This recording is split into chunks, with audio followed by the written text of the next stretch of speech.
Olá, boa noite a todos, todas e todos. Eu sou Gaia do Brasil, sou uma pessoa de gênero fluido, artista, atual conselheira civil do segmento LGBTQIA+, aqui pela Secretaria Municipal de Cultura de São José do Rio Preto.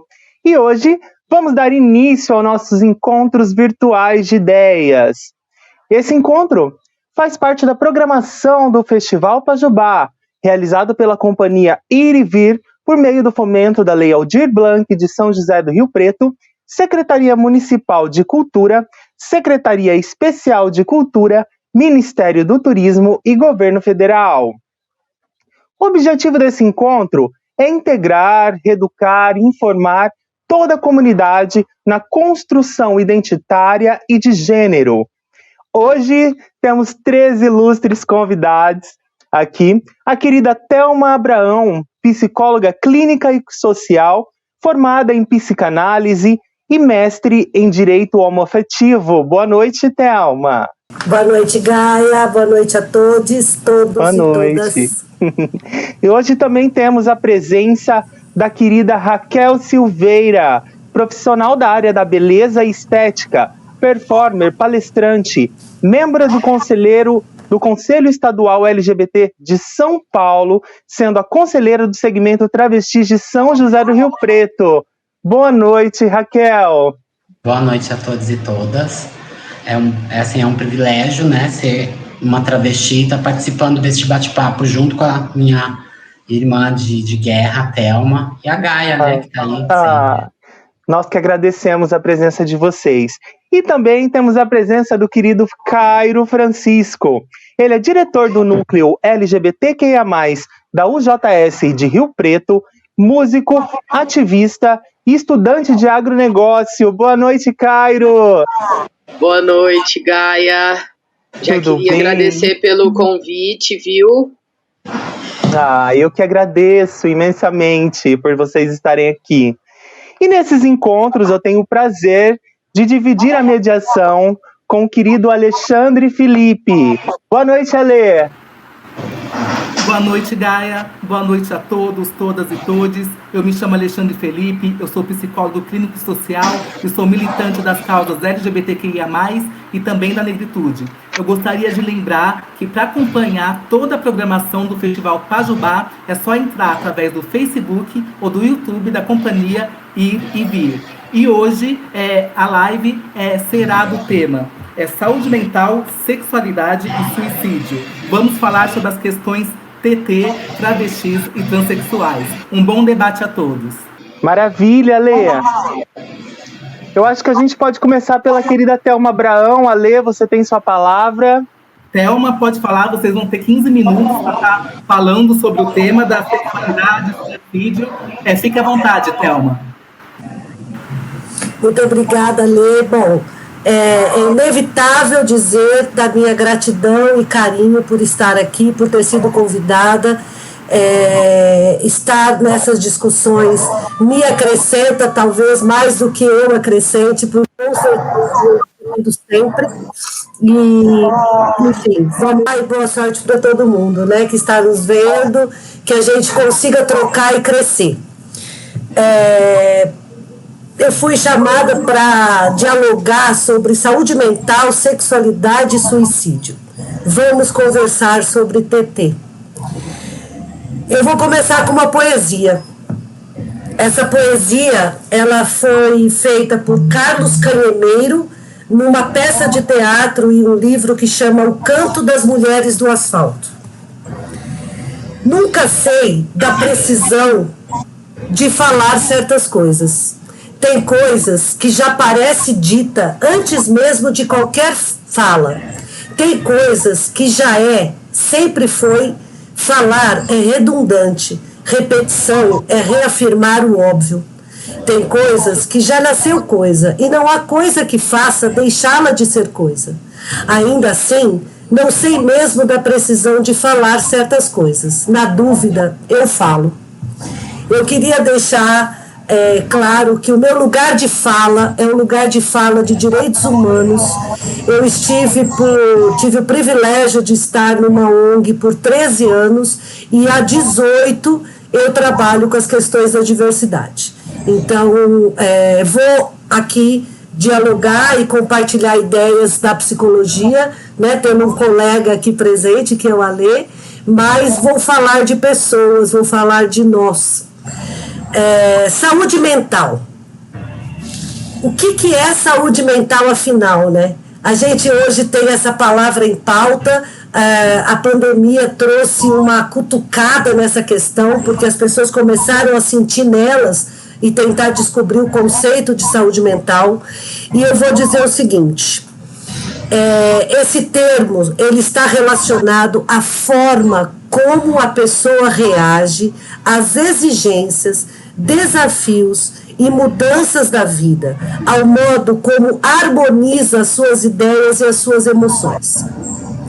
A gente não pode pensar em saúde mental apenas como ausência da doença mental, que sofre também um preconceito, que sofre, é histórico, né? O preconceito em relação à doença mental. Mas nós vamos falar de saúde mental entendendo que ela é a nossa capacidade de harmonizar as nossas ideias, as nossas emoções com os desafios da vida, com as exigências da vida, com as posições sociais, políticas. E aí, quando eu vejo um tema como esse, né, onde a gente precisa falar sobre suicídio da pessoa humana, que carrega com ela uma característica desde que nasceu, e por isso ela é discriminada, e por isso ela é desconstituída do seu lugar, e por isso ela é escorraçada do seu ambiente. E eu estou falando do quê? Da construção da travestilidade, da transexualidade. Eu vou dividir e vou falar dessa forma, porque eu acho que fica mais didático, tá? Eu prefiro individualizar algumas questões e já que a nossa conversa é uma conversa de ideias, é uma conversa no lugar da militância e uma conversa teórica. Então, eu vou tentar usar os termos das 3 conversas, tá bom? A pessoa humana já sofre adversidades ao longo da vida o tempo todo.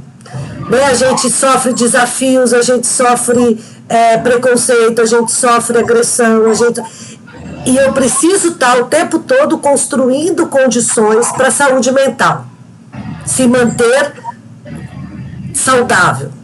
Agora, imagina a pessoa humana que carrega características que o tempo todo ela é apontada, ela é violada, ela é desrespeitada. Ela precisaria receber a mais uma rede de apoio, a mais um cuidado psicológico. Então, quando eu penso no suicídio, na quantidade de casos de suicídios da população TT, eu fico pensando que isso não tem nada a ver com a condição e com a característica nobre que deve ser respeitada de cada pessoa na sua Constituição. Tem a ver com o descaso de saúde pública, com a política pública de saúde, com o descaso da política pública social, com o descaso das famílias que não buscam se conhecer o que está acontecendo com aquela pessoa, com o descaso de uma sociedade que não traz na sua essência, na sua educação, o nobre conceito do que é amor, do que é aparência, do que é constituição da pessoa. E aí, nessa hora, se eu tenho uma sobrecarga de administrar emoções, ideias, com as exigências que são feitas, e não tenho cuidado, eu tenho dor, eu tenho medo, eu tenho sofrimento, eu tenho descaso comigo mesmo, eu tenho automutilação para ver se a minha dor ameniza. E o suicídio é o fim da dor. O suicídio, ele eu quero matar a dor, eu quero matar o que me incomoda, mas eu sou o veículo para essa dor. Então, o que eu encontro dos relatos do consultório.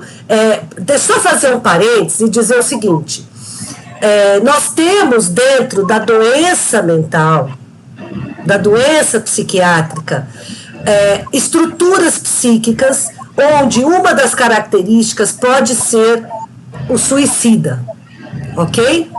Porém, isso é algo que deve ser diagnosticado, tem outras características que estão no entorno para uma avaliação dessa. Eu estou falando da saúde mental e não da doença mental, que necessariamente, quando está sobrecarregada, quando está numa exigência alta, além do que o conforto psíquico pode suportar, ela pode ter comportamentos que levem ao suicídio. Necessariamente, eu não tenho que, nesta população, acreditar que esta pessoa era uma suicida.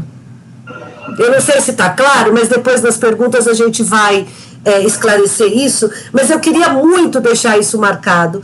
Como psicóloga dentro desta área e com várias escutas já há 18, 19 anos, eu escuto a dor e eu vou dizer para vocês, eu já escutei travestis, transexuais, homossexuais, casais homoafetivos, eu tive pacientes que já se suicidaram e nenhum deles era diagnosticado como suicida de fato.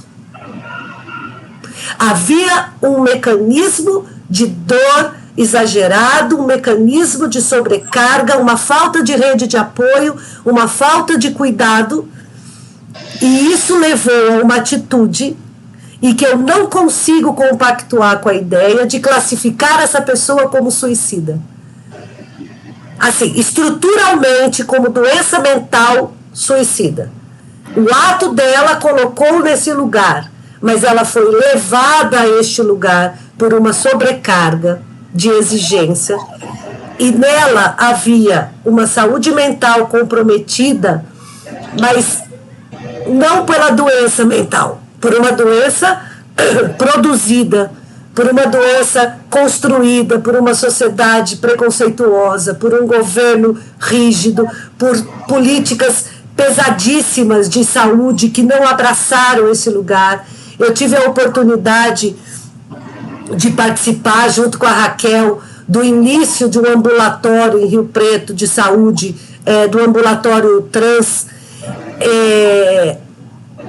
e infelizmente a gente sentiu e viu a dificuldade que foi de equipe técnica se adaptar e do serviço funcionar para acolhimento.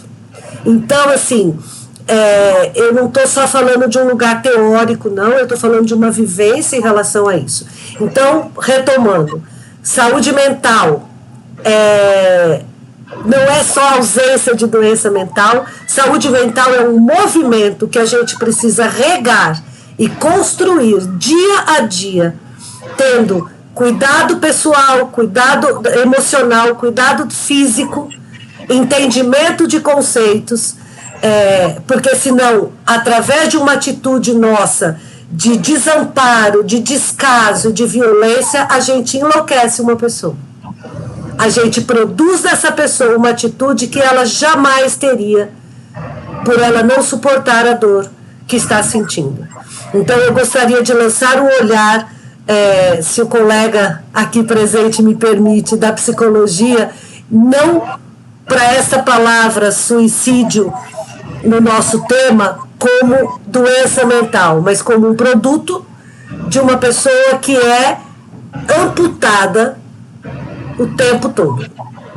Amputada da sociedade, por favor, amputada dos afetos, amputada do trabalho, amputada da moradia, amputada de todas essas questões. E aí tem hora que a gente não suporta. O nosso aparelho psíquico, ele precisa de um conforto, ele precisa de prazer, de alívio de prazer, para que ele tenha o seu movimento de respiro e de crescimento. Se eu tenho o tempo todo uma colisão, o tempo todo que administrar uma condição básica, que é ficar vivo, eu posso chegar num limite de cometer atitudes que perpassem a minha vida, e aí eu chamo essa atitude de suicídio. Espero ter sido clara. Incrível, Thelma. Muito obrigada. E eu achei interessantíssimo essa correlação que você fez de todo esse contexto, né, social que acaba causando esse resultado como um suicídio. É muito interessante a gente analisar esse ponto pelo ponto de vista da psicologia. Agradeço imensamente aqui pela fala.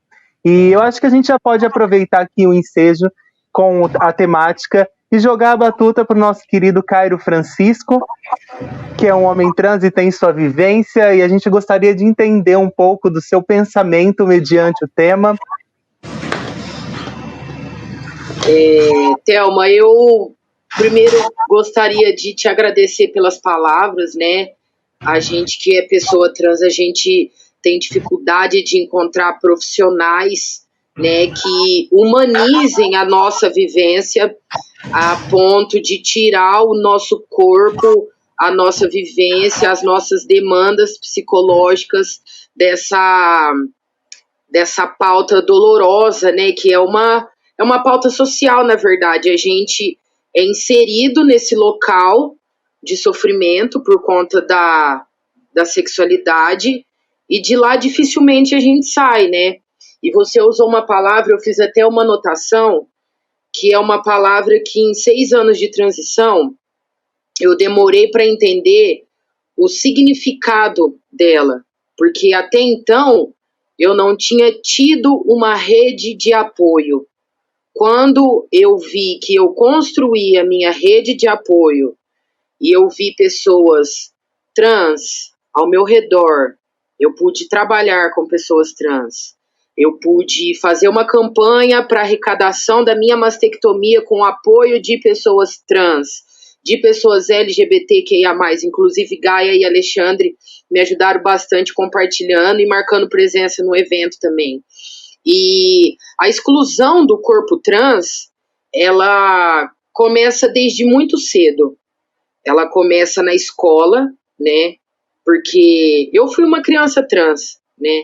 Eu tive minhas dificuldades e meus empecilhos de pertencer a grupos e de iniciar e encerrar ciclos, entendeu?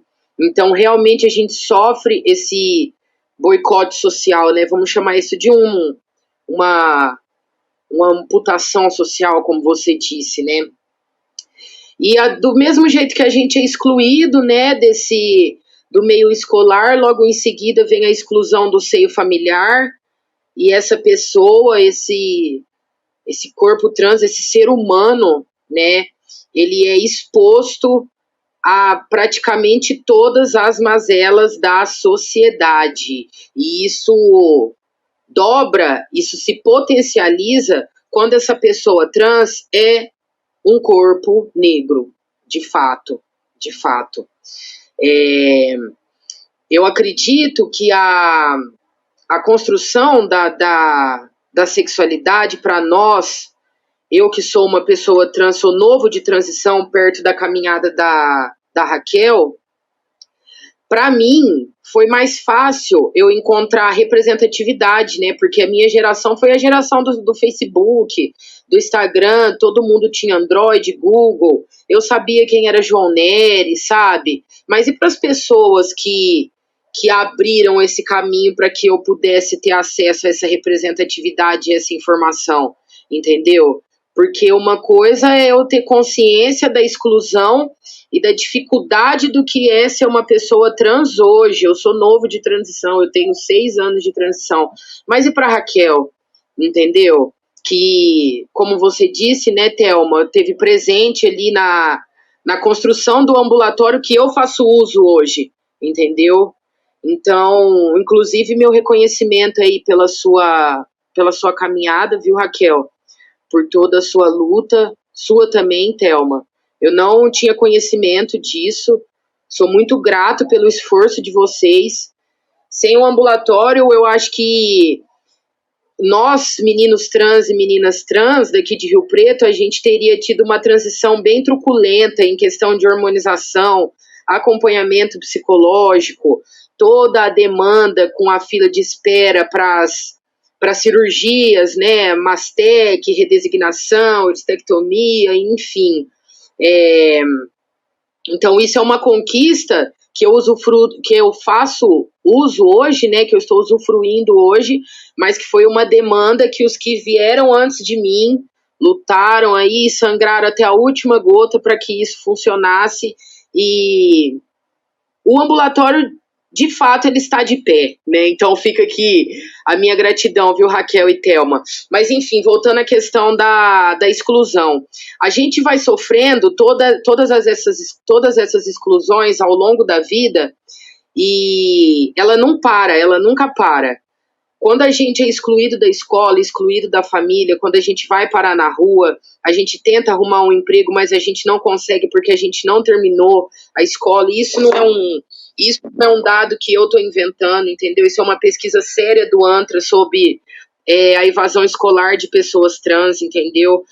O aumento da taxa de suicídio de pessoas trans agora na pandemia, com toda essa questão de conflito familiar, e vira toda essa contenda, e quando a pessoa vê, se dá por conta, ela tá lá na rua, entendeu? Então eu acho necessário, nesse momento, o primeiro passo para se humanizar uma pessoa trans, em alguns casos, é claro, igual a Thelma falou, mas, de fato, despatologizar essa questão do suicídio, entendeu? Porque, diante de todas essas exclusões que eu citei, imagina para uma pessoa trans ter que passar por uma consulta psicológica, tendo consciência ou não dessa questão social. A pessoa trans, ela entendendo de militância, sendo ativista ou não, ela entendendo todas essas questões ou não, sabe?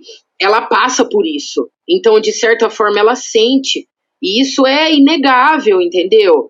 Então, eu acho que o caminho para a gente se humanizar pessoas trans é partir disso aí, entendeu? É entender todo esse histórico que a nossa vivência e o nosso corpo carrega ao longo dessa trajetória, e que essa exclusão não para, entendeu? A gente é excluído do mercado de trabalho, e pensando em quão dominado é o meio corporativo por homens cis e brancos, a estatística, né, das mulheres trans, ela é um negócio que não dá para você falar, não, isso não existe, porque isso existe, entendeu? É só a gente olhar para o mundo, para a vida, que a gente vê aonde que tá os nossos corpos. Então eu acho necessário essa palavra que você disse, Thelma, rede de apoio.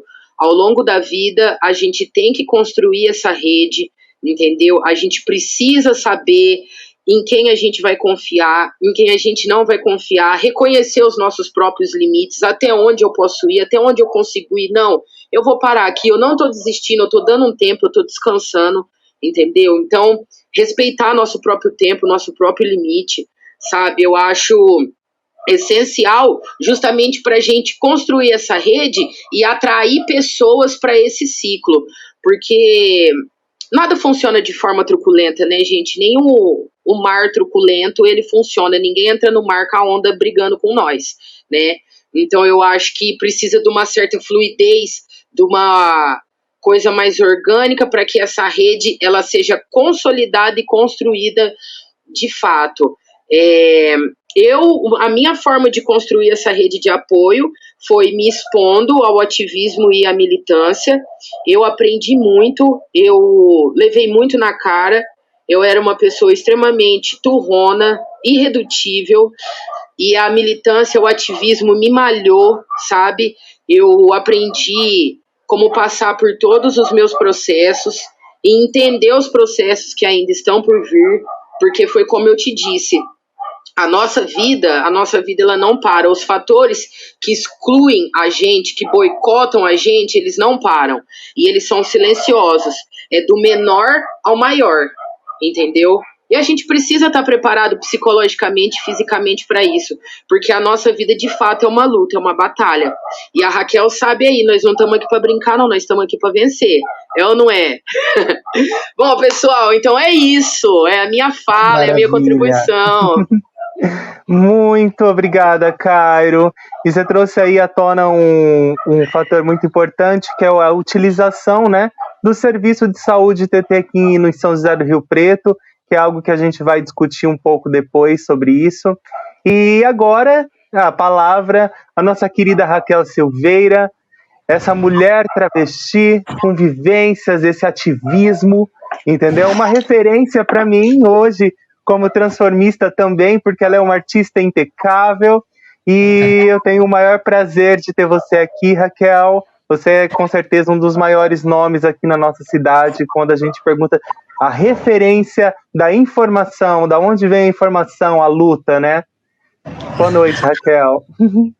Boa noite, para mim é um privilégio, né? Para quem não me conhece ou vai me conhecer, eu sou a Raquel, nome artístico, né? Schneider. Hoje, atualmente retificada, né? Graças a um laudo de travestilidade para a gente não ficar com surto mental avançado, F69, e a Thelma que fez este laudo.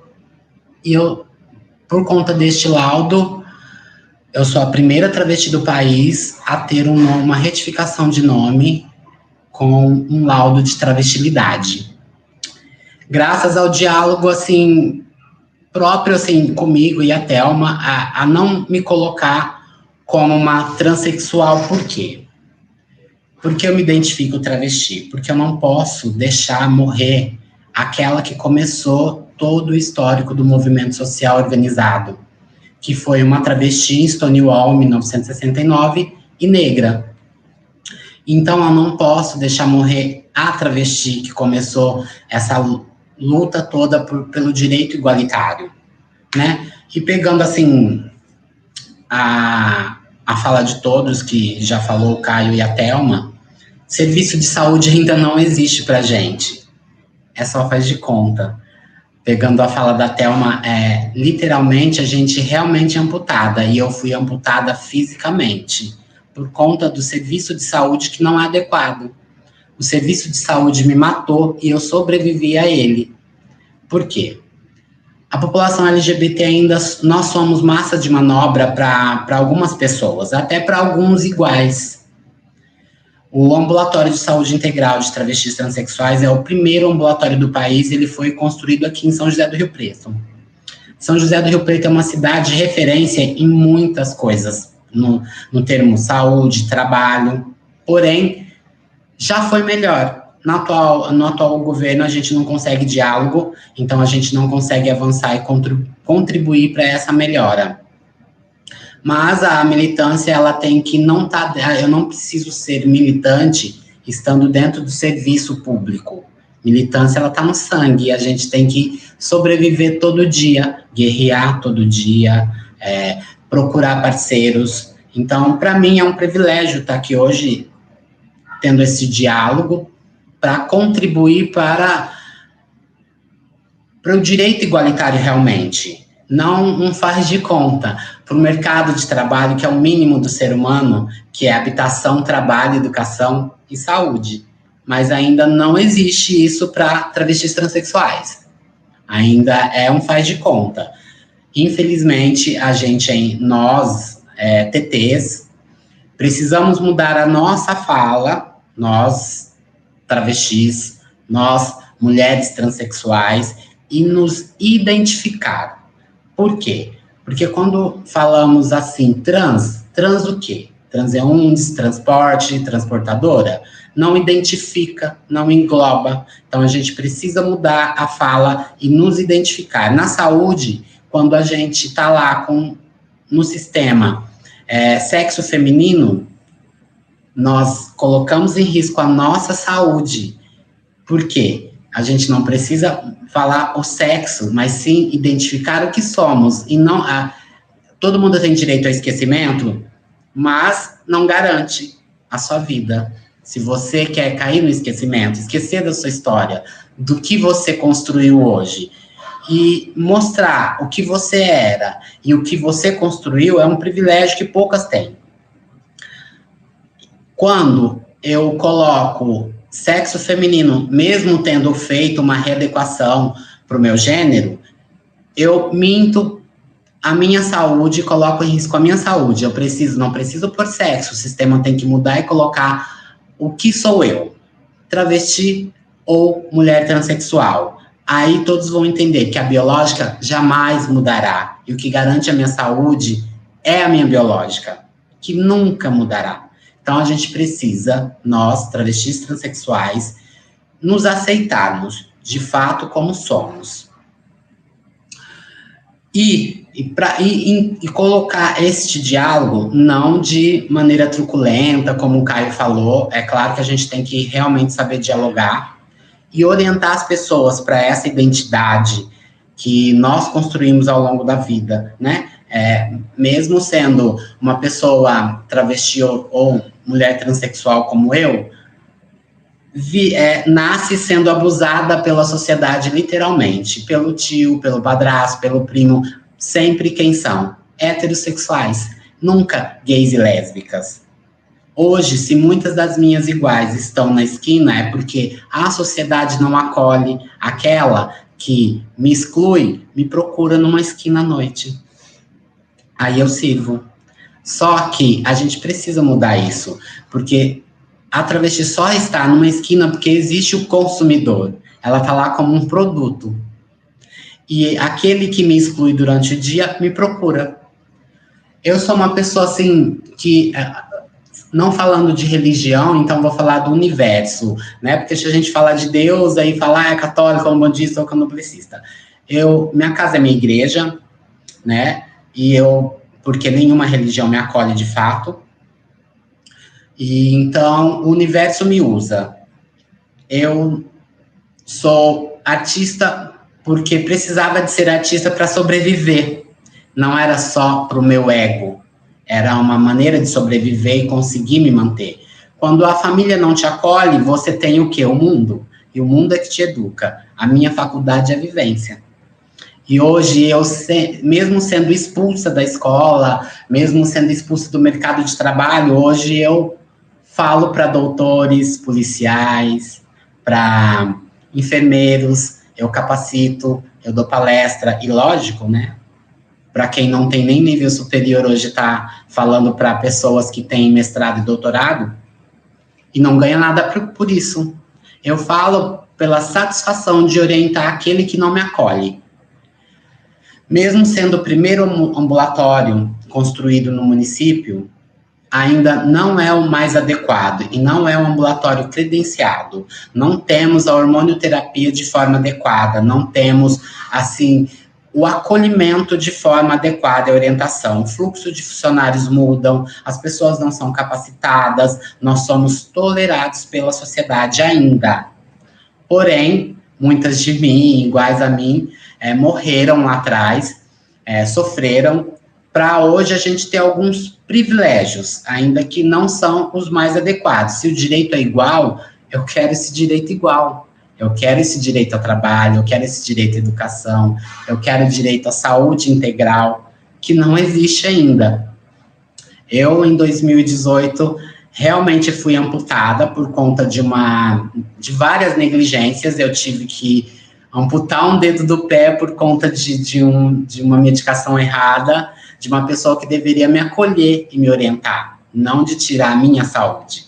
Hoje eu estou me recuperando de tudo isso, mas estou muito limitada. Me tiraram o direito à sobrevivência.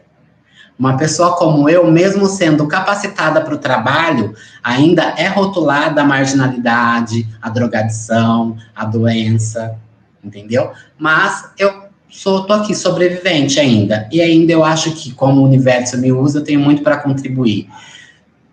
Sendo a primeira travesti a ter uma retificação de nome, a primeira travesti a ter um cerimonial de casamento no país, travesti. E eu tenho que me orgulhar dessa palavra e dessa identidade travesti, porque foi com ela que tudo começou. Então, e apoiar as minhas irmãs, mulheres transexuais, para a saúde mais adequada, né? Hoje, muitas das minhas... Não se vê muitas travestis suicidas, mas sim as mulheres transexuais e os homens transexuais, que tem esse índice altíssimo de suicídio. Por conta do quê? Dessa falta de acolhimento, de inclusão, desse padrão social, religioso que todo mundo tem que seguir, que não deveria ser padrão, né? Eu acho que ser você e ter o direito igual seria o mais adequado, mas as minhas iguais acham que se elas se encaixar nesse padrão, elas vão conseguir essa inclusão de fato, que não é real. As pessoas ainda não nos aceitam como deveriam. Então, é mais... e ainda dizem que a gente optou por ser quem somos. E não é uma opção. Se fosse uma opção, seria muito mais fácil ser o Zé que eu nasci, que meus pais me deram. Que eu também não posso esquecer do Zé Augusto, né? Que sofreu, chorou, enfrentou a vida, enfrentou a sociedade toda, para ser hoje a Raquel que sou. Eu não posso esquecer da minha história para conseguir ajudar as minhas iguais a se aceitarem como são, né? Eu tenho uma construção feminina que também não foi fácil, mas para as meninas de hoje tá mais fácil. O silicone não era uma coisa que você colocava porque queria, você era obrigada a pôr, e sem pensar nas complicações futuras, né? É que eu sou uma pessoa que eu me cuido muito e eu já ajudei muitas meninas que tiveram problemas de silicone, e isso que a saúde não mostra, as rejeições, as necroses, as amputações por conta disso, e a redução de danos não existe para silicone. Ainda muitas das minhas são financiadas com esse silicone que vai matando aos poucos, né? Porque a saúde realmente não acolhe as minhas iguais com uma prótese mamária, como o SUS acolhe uma mulher biológica cisgênera. Então, se realmente a saúde acolhesse a hormonioterapia adequada, a prótese mamária ou a construção feminina adequada, muitas das minhas não estariam mortas. Se a sociedade realmente desse oportunidade no mercado de trabalho para muitas das minhas iguais, elas não estariam numa esquina tentando sobreviver para aquele dono da empresa que não me deu trabalho, mas me procura à noite na esquina. Essa hora eu sirvo. E é assim, o tempo todo. O assédio, 24 horas, a exclusão. Só que aquele que me exclui é sempre o que me procura. E assim, a militância, ela é muito ilusória, às vezes, com pessoas que se dizem militantes. Primeiro, que eu sou uma travesti que me representa, eu não posso representar outra travesti, eu não tenho a vivência que ela teve. Ela, sim, vai poder falar por ela, e eu vou falar pela minha vivência e tentar contribuir. Hoje, se nós temos estatísticas de pessoas LGBTs, de agressão, morte, foi porque existiu um gay que eu tenho em eterna gratidão de estar comigo dentro da Secretaria de Segurança Pública no governo passado, junto com hoje o atual ministro Alexandre de Moraes e secretário na época, da gente ter conseguido mudar o curso de formação da Polícia Civil e Militar para melhora digamos que, a forma mais adequada de abordagem das pessoas LGBTs e o respeito ao nome social e às pessoas que têm a retificação de nome. Então, se a gente realmente hoje tem uma garantia de direitos, hoje foi por conta desse curso de formação para a CADEPOL, para a Academia de Polícia, para Civil e Militar, e para a gente conseguir deixar os nossos direitos sendo reconhecidos. Eu ainda sigo, tombada porém viva, né, tentando contribuir para a melhoria do acolhimento, tentando dialogar com o município ou com o Estado, que reconheça realmente as pessoas como iguais, não em caixinhas ou rotulações. Eu acho que a gente tem que lutar realmente pelo direito igual, e a saúde mental só vai ser melhor, eu acho que quando a gente for reconhecida como somos, como seres humanos iguais, sem essa coisa de genital e práticas sexuais. Porque prática é prática, não define pessoas, e nem de genital. E cabe nós, assim, termos parcerias com nós mesmos, com os nossos iguais, e com os lugares de pertinência. Eu acho que a Thelma sabe que eu sou uma pessoa muito, assim, não gosto de estar na mídia, não quero estar em militância de Facebook ou rede social. Eu acho que a gente precisa estar nos lugares que realmente são pertinentes e conhecer as pessoas que são parceiras e que realmente vão dar uma contribuição adequada para que nós consigamos avançar nas nossas políticas públicas. Não achar que qualquer entrevista ou qualquer bate-papo vá fazer com isso contribua. Só dar mídia ou voz para as pessoas. A gente precisa estar no lugar pertinente de fala, conseguir contribuir e avançar nas nossas políticas. E não deixar pessoas usar a população como massa de manobra. Ainda somos um cifrão para muitas ONGs, para muitos serviços. E a gente precisa mudar isso. Assim, para mim é um privilégio estar aqui debatendo, dialogando, eu tentando contribuir, assim, para a fala de todos, né? Eu não sou uma pessoa agressiva, eu não tenho uma gilete na boca, como a maioria das pessoas pensam que as travestis têm. Eu procuro dialogar e tentar contribuir. Eu acho que fortalecer laços. O Alexandre eu já conheço de outras datas. A Thelma, ela é minha cafetina de laudo. A Gaia eu venho conhecendo agora há algum tempo. Eu agradeço a parceria e o convite para esse debate.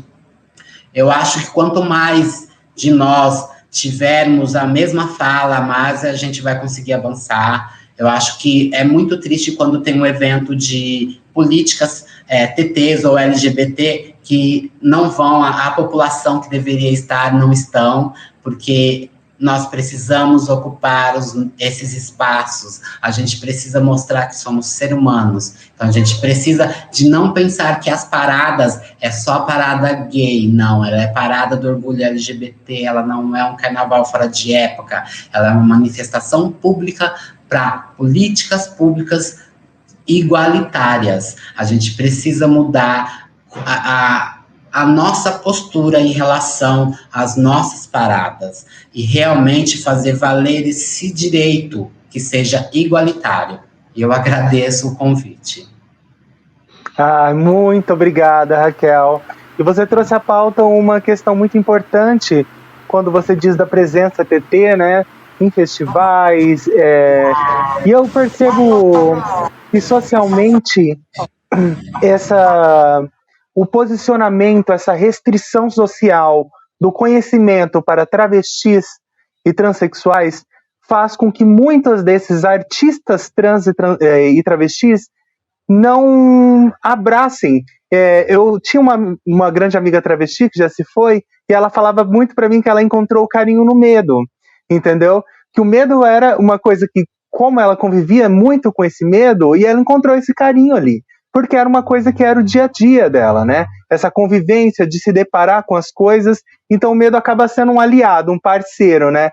E a gente encontrou até mesmo essa grande dificuldade de fomentar para artistas trans e travestis, galera, vamos mandar projeto, vamos fazer acontecer, mas eu sei que é tudo gradativo, porque muita coisa foi colocada lá na cabeça dessas pessoas, lá atrás, que elas não poderiam ocupar esses espaços. E nós temos, sim, o direito de ocupar todos os espaços. Muito obrigada, Raquel, pela sua fala, viu? Agora, nosso querido Alê vai fazer algumas perguntinhas. Eu acho que por causa do horário, a gente já pode elevar as perguntas do Cairo inicialmente, e depois para as demais girls aqui da sala. Então vamos para as perguntas, então. Então a primeira pergunta vai ser para o Cairo. Cairo, em sua experiência, o que mais afetou o seu psicológico desde o início da sua adequação? Você sentiu mudanças no comportamento durante a terapia hormonal? Ale, eu vou dividir essa pergunta em duas. Eu senti mudanças na terapia hormonal, sim. Apesar da minha voz não ter mudado o quanto eu imaginei que fosse mudar e o quanto é eficaz em outras pessoas, mas me serviu de aprendizado também que a genética ela influencia demais nisso, sabe? E eu senti uma mudança muito forte na libido. Eu sempre fui uma pessoa muito tranquila com essas coisas, sabe? E o hormônio dava uns picos, assim, aí você falava, meu Deus, e agora, né? O que eu faço agora com isso tudo? Como é que eu seguro essa marimba, meu senhor? Entendeu? Mas foi daqui, foi dali. Fisicamente, eu acho que foi a questão do pelo e eu fiquei com o corpo bem maior, sabe? Eu fiquei mais forte, parece que os meus ombros aumentou de tamanho, mas eu tô do mesmo tamanho, só adquiri mais massa, entendeu? A minha mama secou bastante, hoje eu só tenho as peles, né, do seio, tenho bastante pelo no tórax, nas costas, enfim, a bunda, menino, é aquela coisa forte, mas o que mais mudou para mim depois da hormonização, nem se compara em fator de mudança, assim, de tanto que mudou, foram as pessoas com quem eu convivia. E assim, não estou falando no âmbito familiar, sabe? No âmbito familiar, eu tive muito problema com o meu pai, sabe? Mas com a minha avó, que eu fui criado por ela, com a minha madrasta, minhas priminhas menor, as mais velhas, meu tio e minha tia, foi tudo muito tranquilo. Mas o meio que eu convivia, o meio musical, dominado por homens, cis, sabe? Foi muito difícil. Foi muito difícil porque eu fui motivo de chacota, entendeu? Eu fui motivo de piada. E essas pessoas não faziam essas piadas nas minhas costas, eles faziam para eu ver com um tom de deboche, com um tom de brincadeira, como se fosse natural você banalizar e brincar e fazer piada com a existência de determinada pessoa só porque você não está habituado a conviver com aquilo, entendeu? Isso que a Raquel falou sobre a informação, ela é necessária, porque a gente legitima, né, a informação legitima a nossa existência, né, e desmistifica toda essa situação que ela pontuou sobre genitalizar pessoas trans, entendeu? No começo da eu fui uma mulher lésbica, negra, gorda, eu pesei 97 quilos, entendeu? Se eu falar para vocês que eu tinha uma vida afetiva fluente, isso não é verdade, porque o povo me trombava nas festas, me arrastava para a última árvore mais escura, me punha dentro de um carro, atrás de um caminhão, me beijava, fazia o que queria comigo, aí eu tinha que voltar lá e fingir que nada aconteceu, porque se eu falasse que tivesse acontecido, alguém ia lá e negava. Imagina que eu fiquei com essa moça, entendeu? Enquanto homem trans, isso não mudou, entendeu? Não mudou. Só que eu fui vítima de um fetiche escancarado, entendeu? Não só do meio que eu pertencia antes, né? Um meio cheio de mulheres lésbicas, né? Gerou toda aquela curiosidade que, ai, como que deve ser o sexo, como se tivesse crescido um pênis em mim, cara, porque eu tava tomando hormônio, ou por eu simplesmente ter transitado, como se a transição, sabe? E, gente, o corpo, até mesmo depois da mastectomia, eu vou continuar tendo uma genitália feminina, eu vou passar pelo ginecologista, eu vou fazer intravaginal, Papa Nicolau, porque eu tenho uma genitália feminina, e isso não me reduz enquanto homem, entendeu? De forma alguma. A genital da pessoa, eu não sei em que mundo que a gente tá de definir, é como se eu tivesse que virar um pênis, eu não podia transitar para homem, eu tinha que transitar para pênis, e as mulheres trans transitar para vagina, entendeu? Senão tá errado, não transitou, sabe? E eu senti uma pressão social muito forte ali, justamente por conta de toda essa genitalização que acarreta o início de transição das pessoas.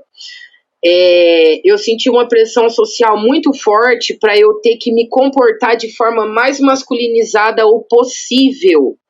e eu não consigo, menino. Não é a questão do trejeito e resquício do gênero anterior, ou que eu sou afeminado, ou porque eu sou bi, ou porque eu me relaciono mais com sei lá o que, do que com, sabe, Deus, nananã, entendeu?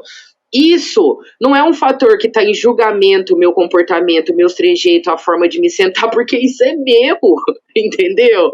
Então eu sofri muita pressão social pra, tipo assim, ó, Cairo, você tá tomando hormônio aí, entendeu? Vamos sentar direito, vamos parar de desmunhecar, vamos isso, vamos aquilo e não sei o quê. Vamos em lugar nenhum, gente, porque até dentro das pessoas trans, cada um é de um jeito, cada um tem sua especificidade comportamental, tem a sua... Tem aquela coisa que a gente carrega da nossa vivência. Tem moço trans que é religioso, tem moço trans que é da polícia militar, tem moço trans que é juiz, tem moça trans... Gente, tem gente trans, a gente é tão múltiplo, tanto quanto as pessoas cis, entendeu? Porque a gente passa por o dobro de processos que pessoas cis, né? E isso acaba moldando a gente de certa forma. Eu me senti assim, eu falei, meu Deus do céu, agora será que eu não sou homem o suficiente? O que é que eu vou fazer, entendeu? Eu me comporto de que jeito? E isso, Alexandre, é uma coisa que está tão impressa na sociedade, que às vezes eu ligo em algum lugar, alguma loja, no Ceasa, qualquer lugar que seja, para fazer um orçamento de jardim, a pessoa lê a minha voz como uma voz feminina, e a pessoa fala, então, senhora, aí eu tenho que falar, meu nome é Cairo, qual que é seu nome? Entendeu? Eu chego nos lugares para comprar alguma coisa, eu não tenho muita barba, tô de máscara, se eu falo por conta da minha voz, a pessoa já, ela tá olhando para mim, ela tá vendo que eu uso uma faixa para apertar os meus peitos, que a minha perna é extremamente peluda, que o meu braço é peludo, que o meu cabelo aqui, ó, tá encontrando com a sobrancelha, entendeu? Ela tá olhando para mim, tá vendo que eu sou um homem, mas por conta da minha voz, não, aí não tem como, entendeu? Ô senhora, ô moço, eu não sei o quê. Aí o que é que eu faço? Eu não vou fazer o grosso, não vou, entendeu? Até porque eu não ajo dessa forma, eu simplesmente pergunto o nome da pessoa, qual que é o seu nome? Ai, Pedro. Então, meu nome é Cairo Francisco. Então, você pode pegar aquela Coca-Cola lá pra mim? E assim eu vou tentando viver a vida por esses altos e baixos. Mas respondendo a sua pergunta, Lê, o que mais mudou pra mim na minha harmonização não foi nem o meu corpo, foi todo o mundinho que eu fiz assim pra mim, ó, e eu fiquei daqui olhando pras pessoas assim, falando, gente, essa galera tá louca, né? Essa galera tá batendo a nave, eles estão complicando uma coisa muito difícil. E já pegando a deixa da Raquel, eu também tenho essa opinião de que a gente só consegue uma mudança eficaz para nós, pessoas TTs, né, se a gente realmente ocupar os espaços de decisão.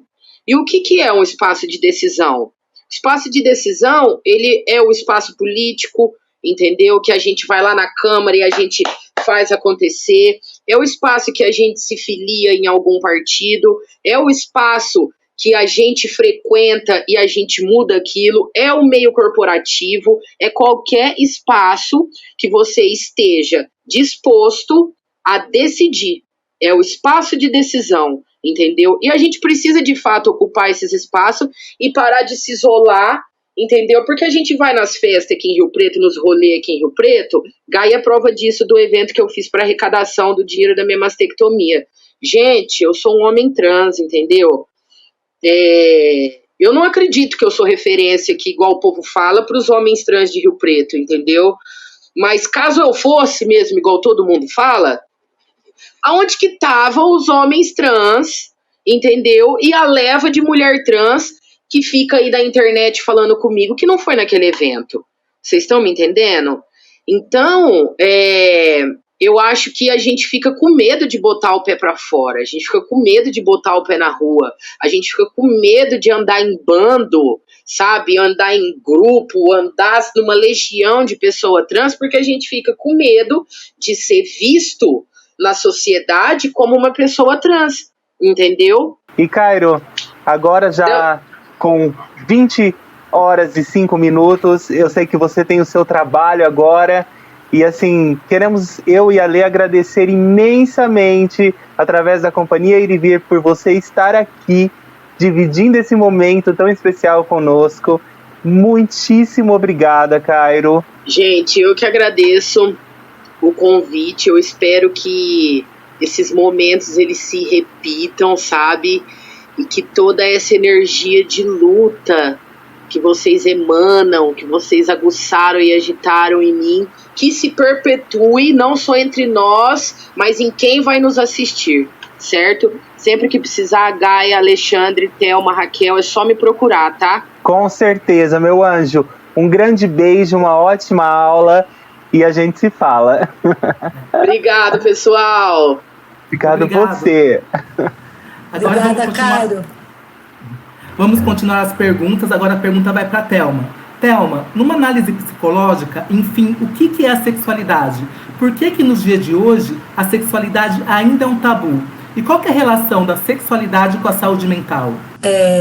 Sexualidade, ela é, na verdade, a gente pode pensar a sexualidade como um tripé. Assim. Eu tenho a minha questão biológica, eu tenho a minha identidade de gênero e eu tenho a minha orientação sexual. O conjunto dessas questões, elas são a sexualidade. No meu entendimento, neste momento, nesse recorte que nós estamos fazendo.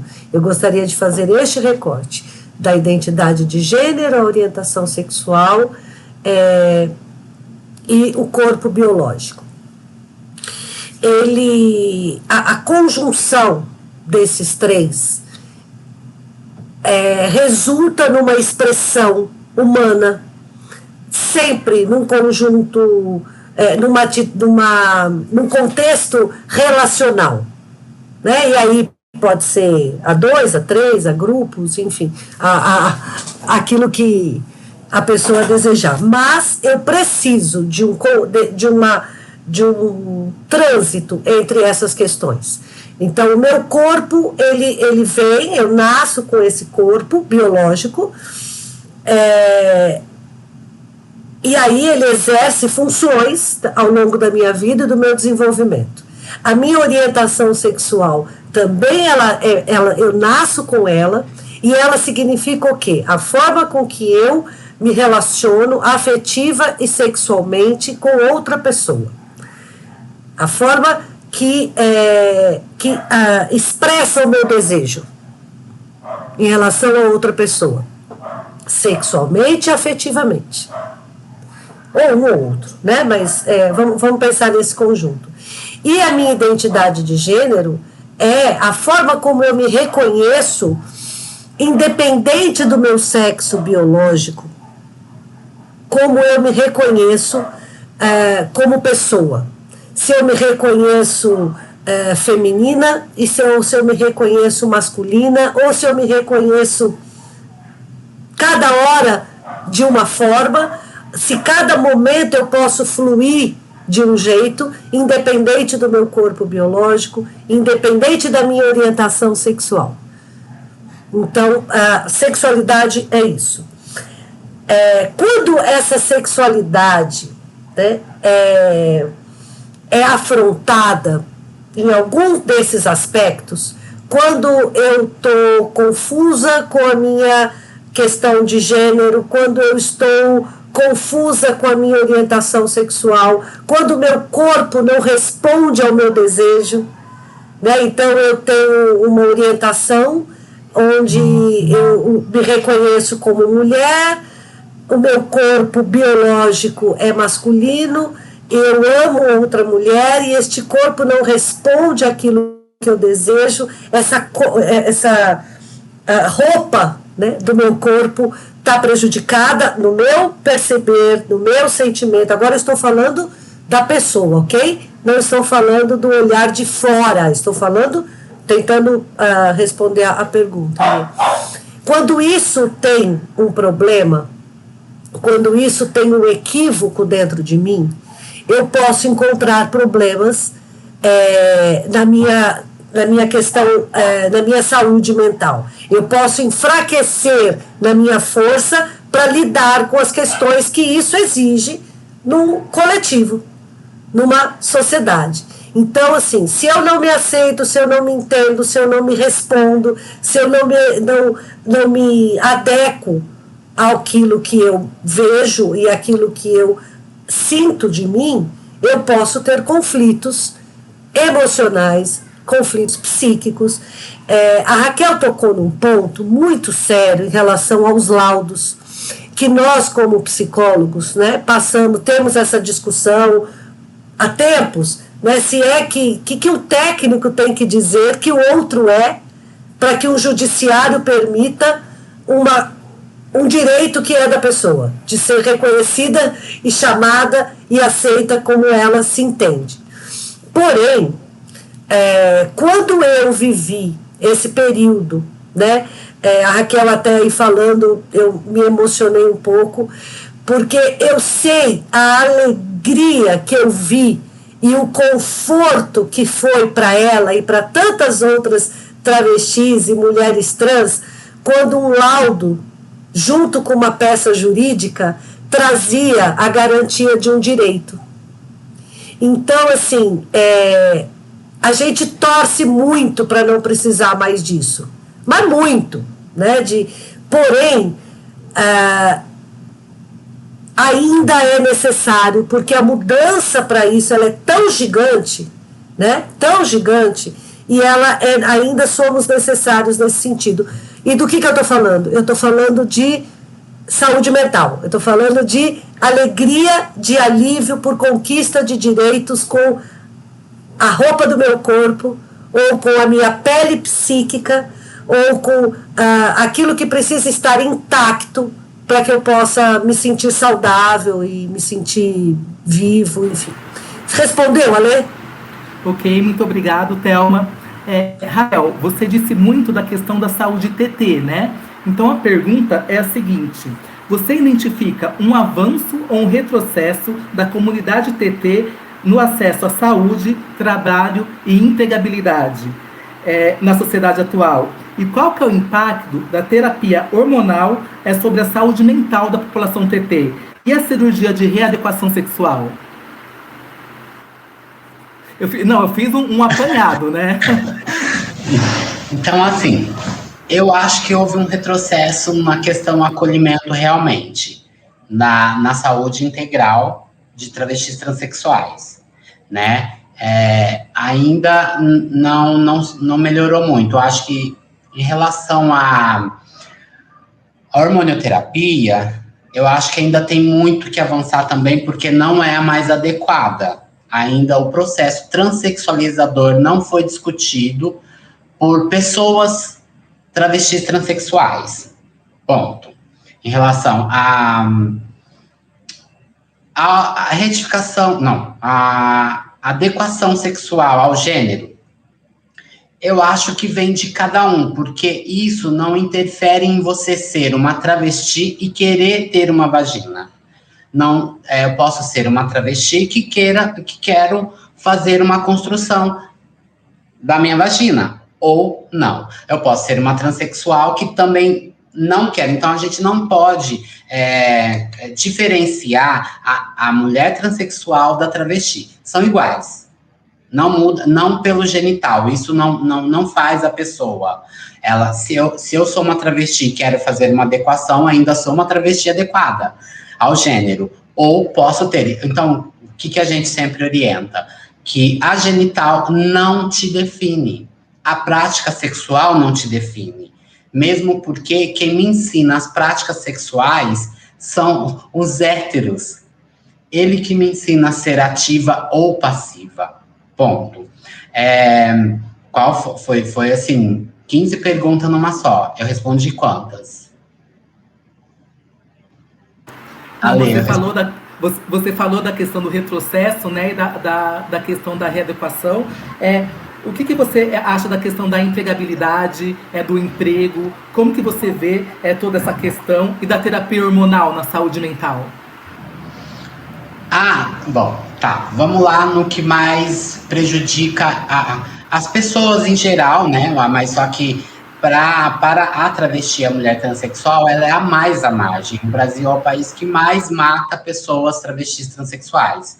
Então, assim, empregabilidade ainda não existe. Quando uma travesti ou uma transexual está trabalhando, ela tem que ter passabilidade, ter 5 anos de experiência, ela tem que ser a melhor. Então, isso não existe para empregabilidade. Se você não dá oportunidade, o que eu vou ter? Nada. Então, assim, um mínimo de sobrevivência para o ser humano é trabalho e habitação. A saúde ainda está caminhando, a gente tem algumas coisas que a gente consegue levar, mas sem trabalho e sem moradia, ninguém consegue sobreviver. A travesti, às vezes, a moradia dela é sempre na rua, na casa de uma cafetina, não existe casa de acolhimento, não existe hospital que acolha uma travesti. Travestis idosas, não existe acolhimento nenhum, ela morre à margem realmente. Por quê? Ela não tem um hospital que vá acolher. Se ela for uma usuária compulsiva, ela tem que se desconstruir para ser aceita em uma casa de reabilitação para usuários compulsivos. Então, assim, não existe saúde adequada ainda para a população travesti. Hormonioterapia, saúde mental.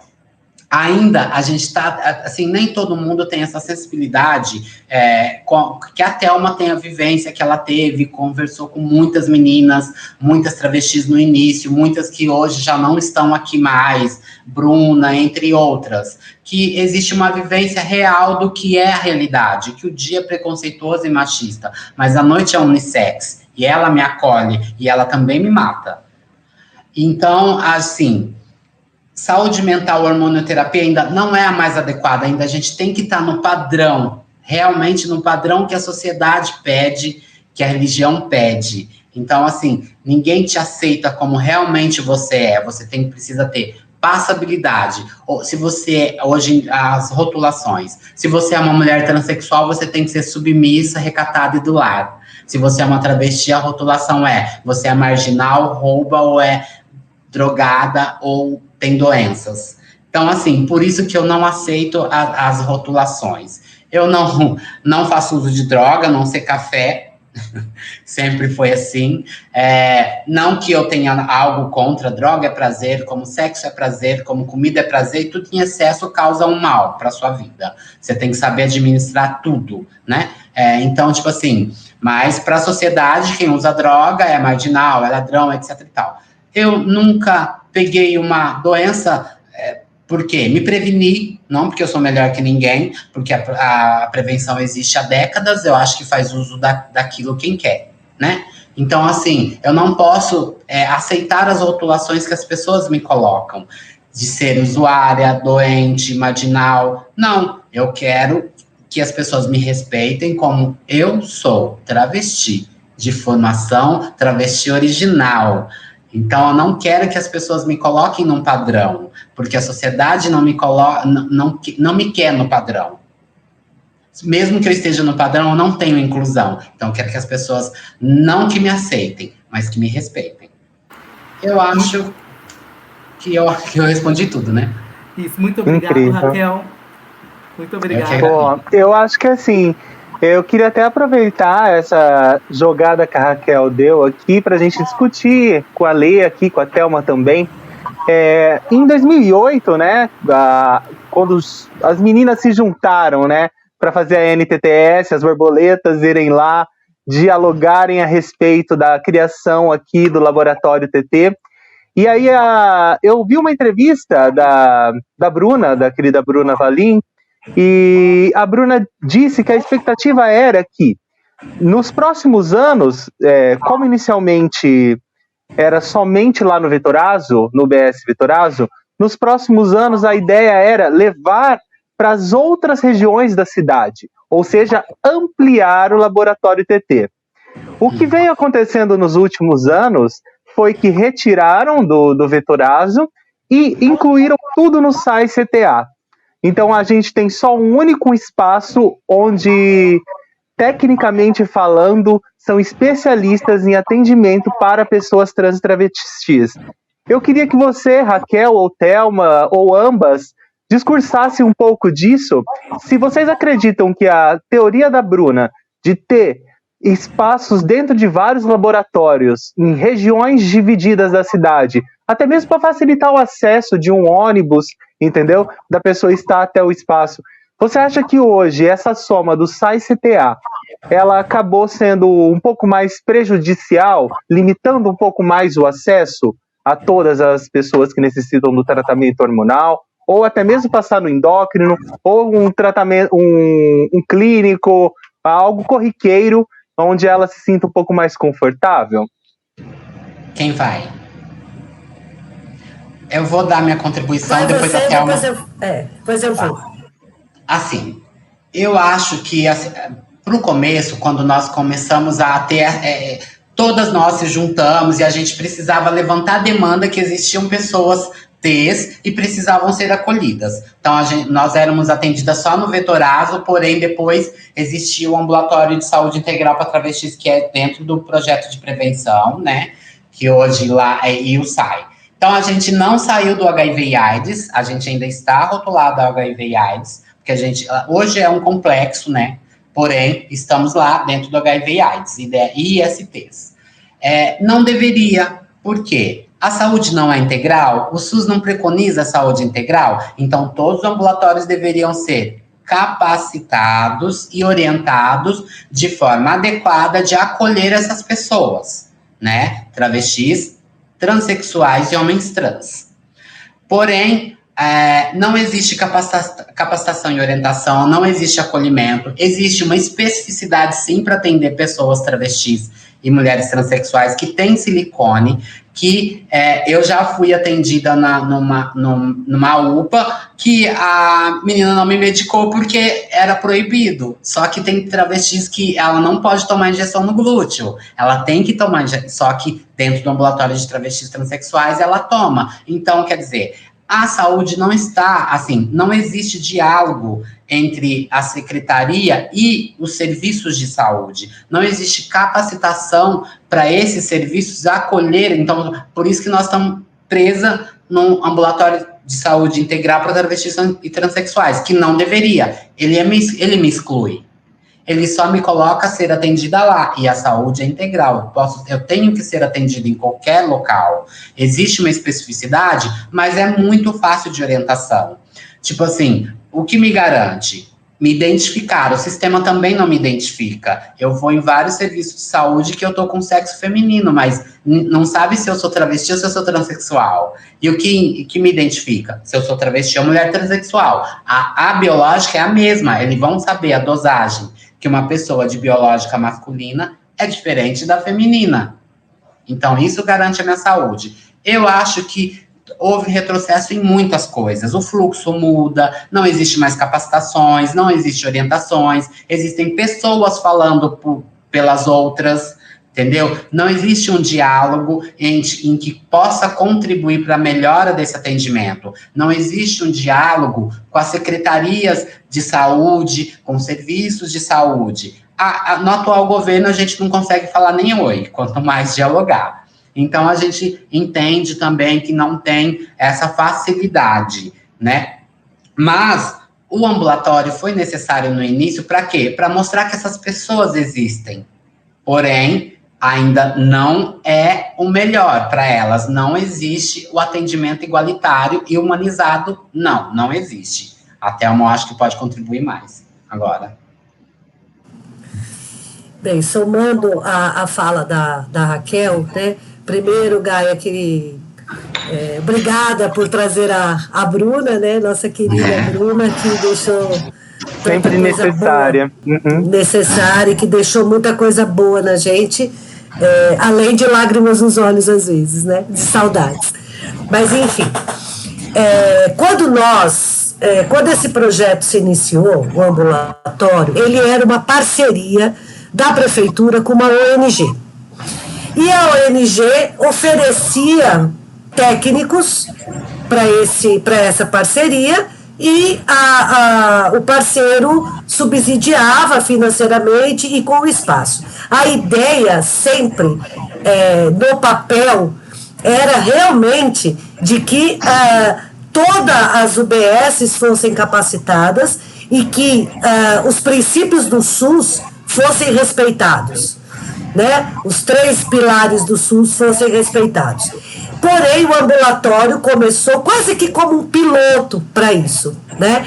Eu me lembro na época que, além de nós, técnicos ali, que estávamos construindo um fluxograma para a população TT, com médicos sendo treinados, eu me lembro que, assim, a gente fez o que podia e não podia para tentar um ginecologista masculino ou feminino que aprendesse a fazer toque de próstata.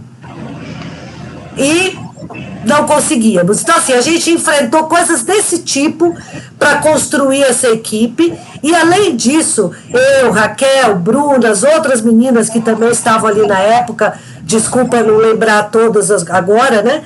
Mas a gente saiu em capacitação de vários lugares, assim. A Raquel ia para um lado, eu capacitei todas as UBSs, os enfermeiros e administrativos em relação à sexualidade, ao tripé de sexualidade que eu citei agora há pouco, porque até isso as pessoas não conseguiam lidar. Assim, há 10 anos, 15 anos atrás, orientação sexual e gênero. Não, então, assim, então vamos capacitar, vamos começar as capacitações, enfim. Como toda questão política no nosso país, a saúde sempre é a menina dos olhos de qualquer ação política, né? Porém, ela é na apresentação, mas ela não é na consistência. E o ambulatório sofreu isso, na verdade. Ele se desfez das parcerias com o terceiro setor. Esses técnicos que começaram e foram o início disso, que tiveram conquistas, acabaram se perdendo em outros serviços e até desempregados por conta de questões reais, né? Assim, de não ter mais a parceria. Os técnicos que ficaram foram reciclados, alguns ficaram, outros foram embora, enfim, ele se perdeu, né? Tá aí hoje, ele oferece um serviço, a gente ouve o relato da população muitas vezes não se sentir contemplada no serviço por N razões, que eu sei, não sou capacitada para falar, né, porque não estou lá, mas eu escuto, né, eu escuto a dor, eu escuto o desamparo, eu escuto a exclusão de determinados segmentos, enfim, e hoje eu sinto esse trabalho completamente perdido mesmo, mas a ideia e ainda o nosso desejo, né, Raquel, quem sabe um dia a gente conseguir ver essa capacitação e esse atendimento só respeite os pilares do SUS. Equidade, todo mundo tem direito a ser atendido em qualquer lugar, em qualquer unidade. Eu espero que a gente possa se unir aí, né? A Lê, Thelma, Raquel, outras pessoas que estão nos assistindo, porque, como Linda Quebrada fala, a palavra esperança, que sempre nos foi dada, não é uma palavra muito satisfatória, porque ela vem de esperar. E a comunidade TT já está esperando há muito tempo. E as ações, quais são essas ações? Isso é uma coisa que nos fomenta, porque a gente depende de um processo político que preconize e que idealize leis de acesso, entendeu? A gente precisa de uma mobilização social, a gente precisa de uma mobilização, de uma educação dos próprios profissionais. Então, são tantas áreas na qual nós precisamos abraçar, mas o esperar, a esperança é muito triste, porque a gente vai ficar esperando muito mais tempo, ou até quando? Eu acho que a gente precisa se unir aí e tentar fazer, mesmo que seja no micro, mudanças de diretrizes, assim como em 2008 vocês fizeram na criação desse ambulatório, e assim, como será possível pensarmos a saúde TT para os próximos anos aqui na nossa cidade. Gente, estou muito feliz com vocês. Ale, você tem mais alguma pergunta para as meninas? Eu gostaria de emendar a sua fala, Gaia, e perguntar para a Raquel o seguinte: a expectativa de uma travesti é de 35 anos, e pesquisas mais recentes apontam que esse número está diminuindo. Provavelmente você conviveu com amigas que foram assassinadas, que tiraram a própria vida, e a pergunta é: como a gente trabalhar para diminuir essa transfobia que é tão enraizada na nossa sociedade? Não, eu sou uma sobrevivente realmente de tudo isso. Eu vi muitas das minhas serem mortas, excluídas, outras morrerem à margem. Assim, eu acho que a gente só vai conseguir mudar um pouco dessa estatística. Eu quero que mude 100%, claro, que não exista mortes por conta de transfobia.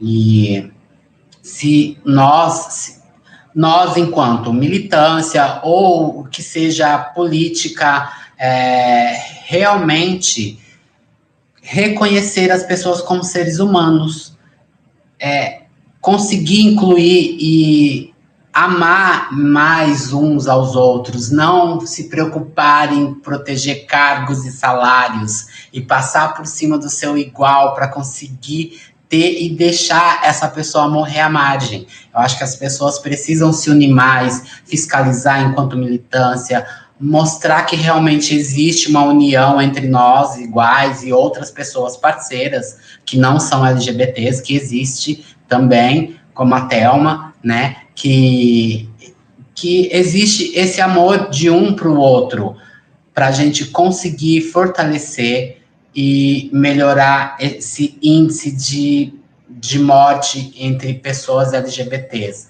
O Brasil é o país que acolhe todas as raças, mas é o que mais mata pessoas como eu. Então, acho que a gente precisa se fortalecer mais e construir mais as parcerias, falar a mesma linguagem, respeitar as diferenças um do outro. Não precisa aceitar, mas sim respeitar. O que não te agrega não te faz falta. Respeite aquela pessoa e ponto. Obrigado, Raquel. E por falar nessa questão da mudança, Thelma, a gente vive num país cis-heteronormativo. E a cis-heteronormatividade é um modelo padrão que faz com que a gente siga normas conforme o nosso sexo biológico. E isso é bastante opressor porque acaba excluindo uma gama de diversidade.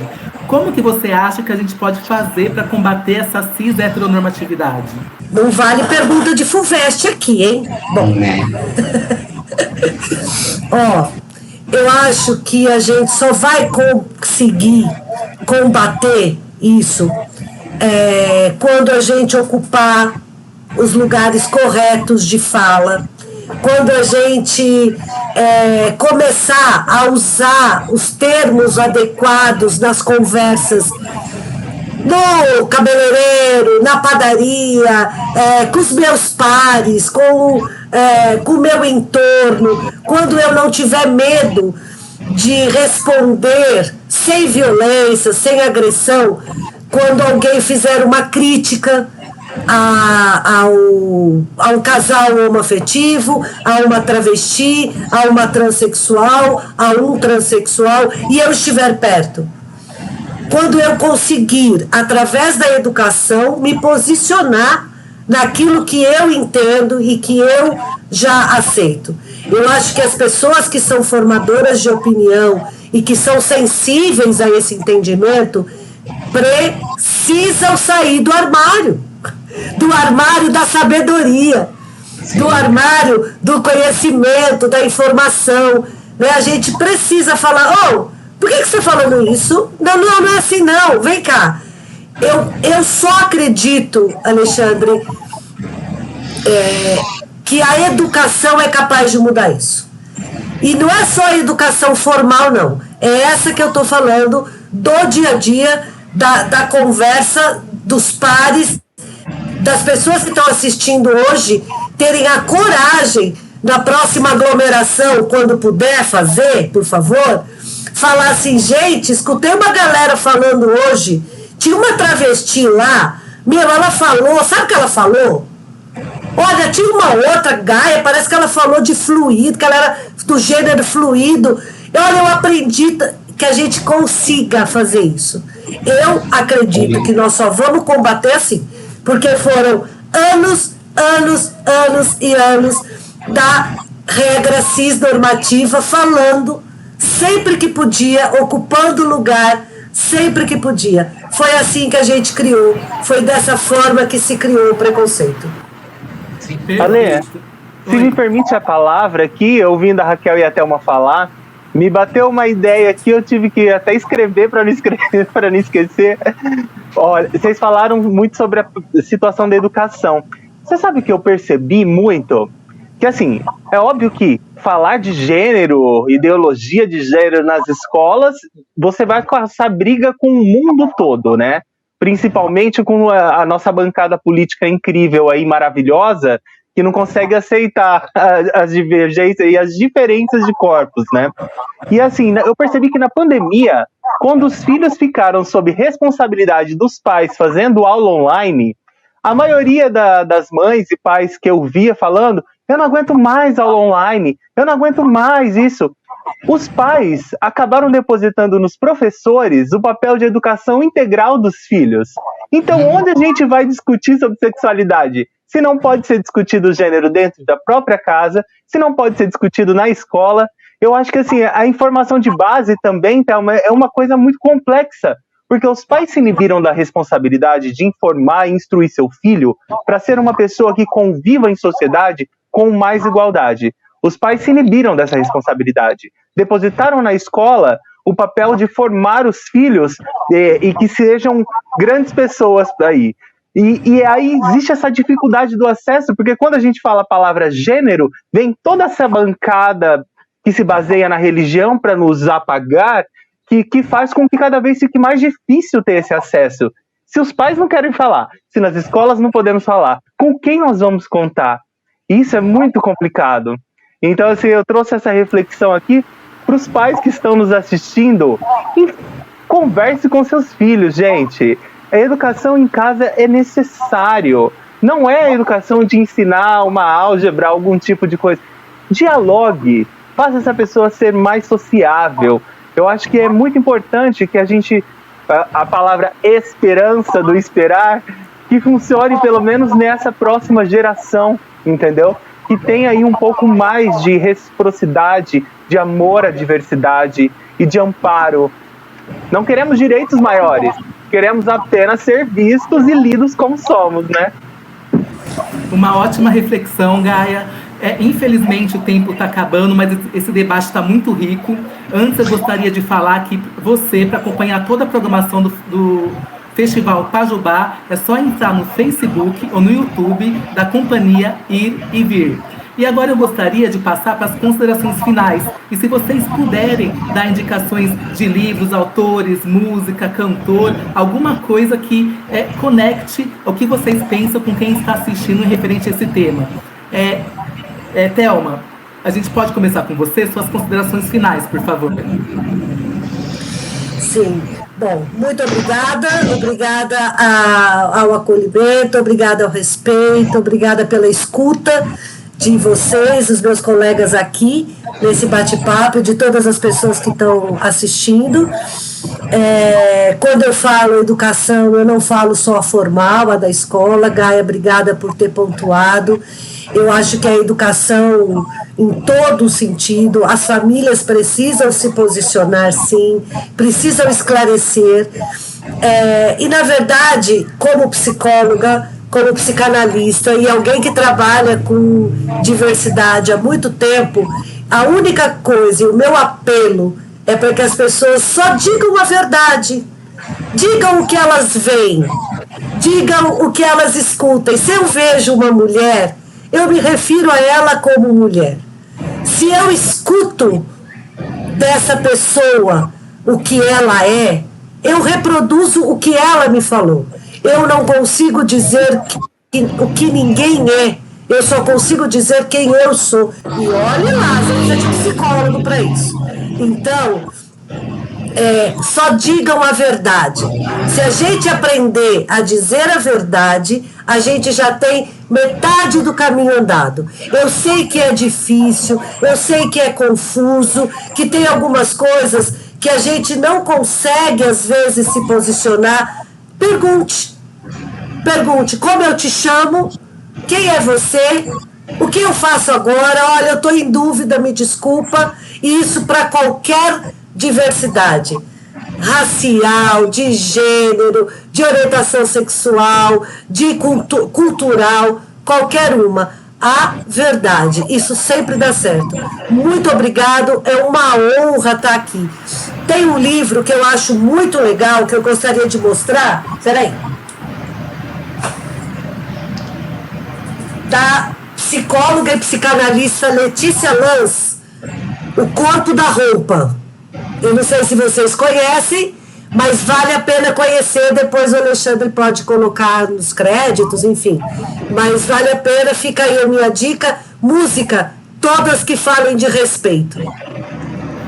Muito obrigado, Thelma, pela sua participação. Muito obrigado, gratidão. Raquel, a palavra é sua. Assim, eu vou indicar realmente, assim, onde as pessoas podem se informar mais sobre as nossas estatísticas, os livros, tudo que há de pessoas LGBTs e travestis transexuais.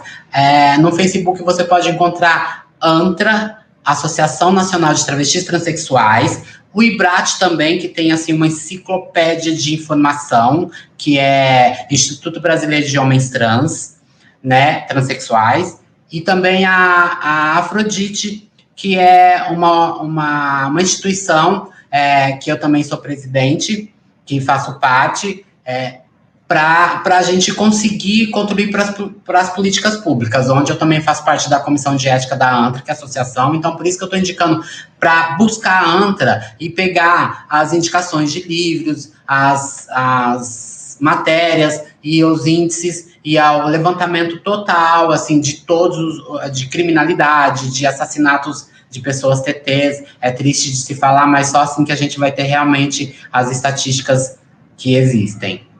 E obrigado pelo privilégio de estar aqui hoje, contribuindo um pouco para os nossos direitos, né? E se precisar, eu tô aqui, vem tomar um café, uma água. Eu tô aberta, assim, eu sou passiva e ativa, mentira. Sou casada e evangélica, tô no padrão, mas tô viva, sobrevivente, travesti original, tô aqui sempre para poder contribuir com vocês. Muito obrigado, Raquel, pela sua participação, gratidão. E para a gente encerrar essa live, eu passo a palavra para a maravilhosa Gaia do Brasil. Obrigado a todos. Ai, gente, eu não aguento ser Raquel. Isso é maravilhosa. Gente, muito obrigado, Thelma. Muito obrigado, Raquel. Obrigada, Lê, por dividir a mediação aqui comigo. E assim, eu vou ser um pouquinho mais pop agora. Vocês fizeram indicações que são realmente de construção, né? E assim, para as pessoas que às vezes não têm tanta aquele apego à leitura ou tem essa dificuldade, tem muitas trans travestis que estão no YouTube falando sobre suas vidas, suas histórias de vidas. E é interessantíssimo você entrar em contato com essa realidade. E você pode também se espelhar na parte musical. Aí temos incríveis como As Bahias, como Lineker Barros, como Linda Quebrada, Aventura Profana, tantas outras travestis e transexuais que estão aí de frente fazendo música com informação, com esse debate incrível. E, aproveitando essa parte artística, o nosso querido Alexandre deixou aqui uma poesia e eu até gostaria que a Raquel lesse, mas como está aqui em minhas mãos, eu acho que vai ser mais fácil eu ler. É uma poesia de Valentine Pimenta, ela 22 anos, uma mulher trans, negra e brasileira. Vou pegar aqui o início e vou ler. A autoestima desceu para o estacionamento subterrâneo e se perdeu. Agora é apenas a imagem distorcida do meu reflexo e eu. As pessoas dizem que sou bonita, mas não é essa imagem que eu vejo no espelho refletida. A esperança morre a cada dia. Não sei mais se um dia eu terei família. Não penso mais se um dia eu terei até uma filha. Se você não está entendendo o que eu quero te falar, deixe que agora eu vou me apresentar. Eu sou a que está nos lençóis, nos quartos de hotéis, nas noites de terça-feiras frias. Mas nunca a que está no cinema, no shopping, nos domingos, cheios de alegria. Eu sou a que não serve para ser amada, muitas vezes que não merecem ser beijada. Eu sou a que eles querem transar na madrugada. Prazer. Sou mulher trans negra. E mais do que a porra da Barbie, sou objetificada. Meu nome é Valentine, nunca Valentina. Se quiser me encontrar, vai me achar num slam, nunca numa esquina. Eu até peço desculpa aqui pela minha forma de falar, né, de recitar essa poesia incrível, mas genial, genial. Obrigado pela indicação, Ali. Gente, agradeço demais. Espero que possa encontrar tanto Thelma quanto Raquel e com todas as pessoas que estão assistindo nos próximos debates aqui, nesses nossos encontros virtuais de ideias, para que a gente possa falar de mais coisas no mesmo horário durante essa semana. É isso aí, gente. Um grande beijo e acompanhe a companhia Ir e Vir nas redes sociais para ficar ligadinho em toda a programação do Paz de Bar Festival. Um grande beijo, gente. Obrigada! Obrigada, Thelma. Obrigada, Raquel. Obrigada, Lê. Tchau, tchau. Obrigada. Tchau.